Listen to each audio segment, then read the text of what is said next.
I'll get right to the point because you like it when I get right to the point. The Chevy Tahoe is a big SUV. Technically, it's a full-size SUV, but I think big SUV has a better ring to it. Now, I'm very grateful to Chevy for allowing me to review the Tahoe. I haven't had one for a very long time, and there are a lot of new changes to last year, only some minor things this year.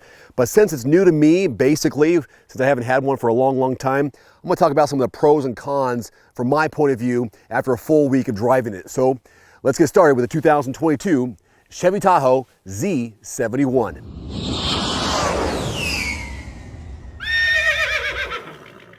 I'm probably going to be all over the place when it comes to showcasing what this has and doesn't have, or its pros and cons, good things and limitations. So I'm going to start here with the powertrain. There are three options. There's a 5.3 liter V8, not too bad, 355 horses, 383 pound-feet of torque.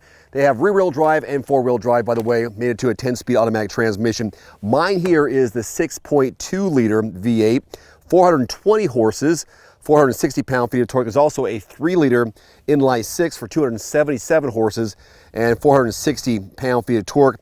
Towing capacity is around 8,400 pounds, but fuel economy sucks. Let's be honest, let's be straightforward. 14 city, 19 highway, at least with our 6.2 liter V8. So that's a mixed driving number of 16 miles per gallon in mixed driving. So when it comes to filling this thing up, it's gonna be expensive in the long term. Yeah, you get a lot of engine, you get a lot of power, you got a lot of space. It's a big, full-size SUV, but I think 16 miles per hour is something that can be improved on. But hey, I don't make them, I just drive them. I know that was kind of heavy in the numbers and spec department, but I'm sorry, can't avoid it when it comes to those kind of numbers. I'll put all the other details about this vehicle on everymandriver.com, all the little minutia of details. I do have some other number crunching to do with the cargo space, but other than that, that's as heavy as it's gonna get when it comes to numbers. Don't get me wrong, I think the Tahoe is a badass looking vehicle. I love how they've blacked out the Chevy bow tie there. Now this could be a pro or a con, depends on what you define as a pro or con. There are two ways to access the cargo inside the back here. You can see it on the key fob. There are two looking different icons or logos down here. So if I double click this one, it is just the glass top, opens it up, and now this is smart. Now you can reach in without having to open the liftgate, depends on how close you are to something else. Close it up. The other option is to open the liftgate completely. Double click, and the whole thing comes up. And now we will look inside and give you a few more numbers. Let's begin the last set of numbers I give you for cargo space. Behind this third row, you're looking at 25 cubic feet of cargo volume, 25.5. Now you can fold those down, and you do that here on the side. You'll see here that there's a right and left. If I hit the right, this seat comes down. You can also bring it back up by pressing the up version of that button. And here is a left-hand side, 60-40 split. You can also fold down the middle row just by hitting this twice, hitting that twice, and now it opens up completely. Now you're looking at 122.9 cubic feet of volume with all rows folded down. If you have that middle row up, then you're looking at 72.6 cubic feet of cargo volume. So a lot of space inside this full-size SUV. Sorry, I can't quite avoid the sun glare, but look at this. If I double click it again for the middle row, it lifts it up. Same thing on that side. Now, that's cool to make access to the back row if the back row were up, but I can lift that back row up by pressing these buttons again, and now the seats go back up. And just below here, you do have additional storage just for a couple of things, and also a jack kit. Oh, I'm not done with the cargo area. Check this out. What a nice little thing to discover and stumble upon when I'm exploring the vehicle. Like, there's a little button here just above the top, and by pressing it, I can bring down the back seats from the driver's seat. That is so nice. So let's say you're trying to help somebody else out on creating more cargo room and their hands are full, for example. You can press these buttons and you can raise it and lower it just from the driver's seat. Now that is super handy. Big fan of that aspect of it. And if you thought that was cool, which I know you did, check this out. All from the driver's seat. How about we open it back up again? Yes, sir. A little hidden surprises here with the Tahoe, don't you think? I almost forgot to mention, you have seating for up to 9 in this full-size SUV. 9. I didn't misspeak. That means you can put 3 people in the front in the LS trim level with a bench seat. Also, of course, 3 people in the middle row if you avoid the captain chairs option, and 3 in the back. So 9 people, otherwise 7 more comfortably. All right, Dave, show us if it's comfortable in the middle row for a person who's 5'11". Basically, medium, full-size adult. Check it out. So this is my spot here behind the driver's seat, and that was my position as a driver. These optional entertainment systems, I'll break that down in price a little bit later, but they're right in front of you here. So seating is fine for me. Got a old blank handle, a grab handle right there. Does have some adjustability with the slide, the seat travel. And you want someone to get behind you. This is what makes this comfortable. It's a super comfortable 3-row SUV. Lift here, lift one more time, and now access to the back. Look how easy it is to get in the back seat. Down, lift, very little effort.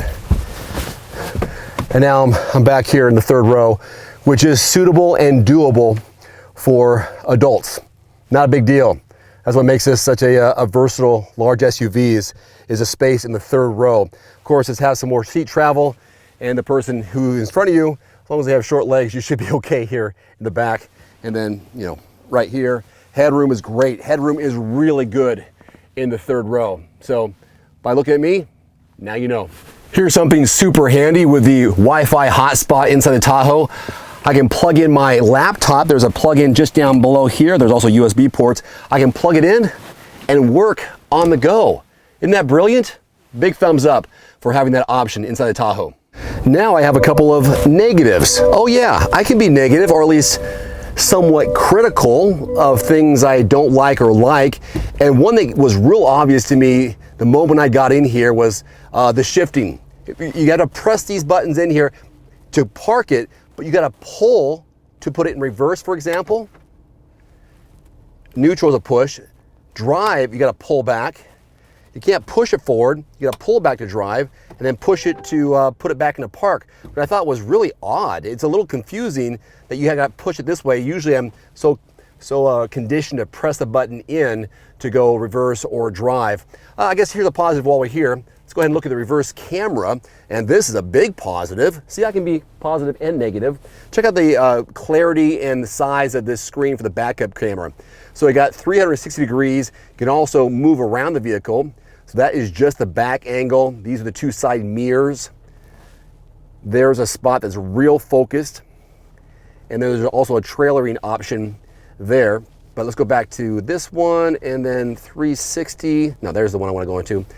And split it. So 360, and this one is behind me. So I really do like the backup camera system. Pretty easy to figure out. Put it back into park.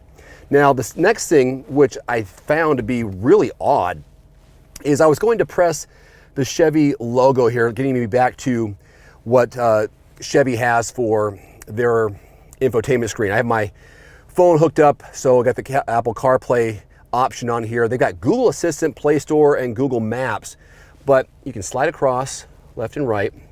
Now, this is the thing. When I want to press a button real down low, like the Chevy logo right there, this ledge is actually in my way. And it seems like a really minor thing, but when you want to press something low and you get blocked initially, is that super critical? I'm getting blocked to press this. And so my fingernail is hitting it versus if you were, let's say I was going to be hitting the Apple CarPlay. I want to use the spot of my finger, the full press, boom, there it is. But down here, it's not as easy. I know, I'm being critical, but I'm trying to find some positives and negatives on ease of use within the vehicle. And that was one that I found kind of weird, that this ledge here was a little bit in the way of the infotainment screen, which is beautiful, good colors, lots of great options here to figure out what's going on with the car, the camera system, Wi-Fi hotspot, which I do think is a positive. So this is a mix of positive and negative with the infotainment screen. Okay, there you go. That's what I think of that. Now, when you're looking at the infotainment screen, everything looks straightforward. Your vents down below. Of course, you're shifting right here on the left-hand side. Then I looked over here and I was just exploring and go, what is this door? I don't understand what this door is. It's just a compartment to put something in. That's all it is. I thought it was interesting that they actually had a door for that. I don't know, put keys in there, change. but that type of slot for cargo, or I don't know, just extra storage cubby holes, but it has a door to it. Just a little something to, you know, what you figure out when you're exploring. If you're not familiar with the instrument cluster of the Tahoe, here's how it works. By using the steering wheel mounted controls, I'm going to use this over here by rolling and then pressing either arrow on either side. So I can roll through and see my fuel economy for the day. Look at that, 12.8 is the average, well below their estimation of 16. I can roll through it and look at other data that the car has to offer. And then I can go left and right. That's what my music source is. And now here's some options on how the screen can look, how you want it to look. Progressive, classic. Let's move ahead and change that right now. And here's your classic look.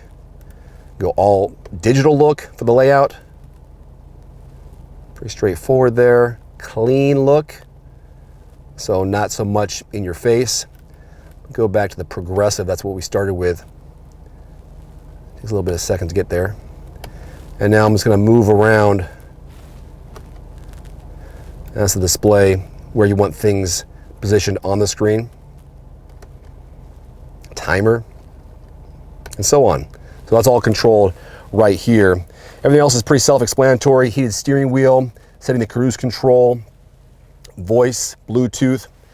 A lot of details here on the left-hand side of the steering wheel with what this car has to offer with lane departure warning, which is pretty darn helpful. Hill descent control. This right here is your camera, which shows up, of course, on the screen again. And then your four-wheel drive options and trailering. So that should give you a good mix of pros and cons of the 2022 Chevy Tahoe. I actually like it. I don't know if my review or my assessment gave you a bad impression, but I actually do like this vehicle quite a bit. I like how big it is. It drives really well. Actually, I have footage of me driving it. Yes, I drove it this week. I like the safety features on it. It had that lane departure control, so it stayed within the lane when I was driving, so it's a nice little safety feature. It's a big enough vehicle that you can see over the road, but not so big where you can't see right in front of you. It handled pretty darn well. In fact, going around some curves throughout the day. A little bit big for parking spots, but of course you had that versatility with the glass on the tailgate to open up to reach in. Plenty of cargo when I'm going to Costco. A lot of positives with this vehicle. I think they outweigh the negative. Price-wise, the base trim level starts just over 50 grand. Ours right here, the Z71, starts at $60,000, but we have the off-road of the Z71 package and the off-road performance package for an extra, those combined, over $8,000. And that media package with the rear seat entertainment, another 2 grand. So what you see right here, right around $72,000. So a bit spendy, maybe more spendy than people are comfortable spending on a full-size SUV. But you got a lot of power, a lot of cargo, a lot of cool tech, and things that are useful. So hopefully by seeing me in it, using it, showcasing what it can do, and maybe some of its limitations, you have a better idea whether or not you want to do a test drive yourself. That's my week with it. As always, all the details about this can be found on everymandriver.com. Until next time, I'm Dave Erickson. Thanks for watching. Chevy, thanks for the loan. See you next time.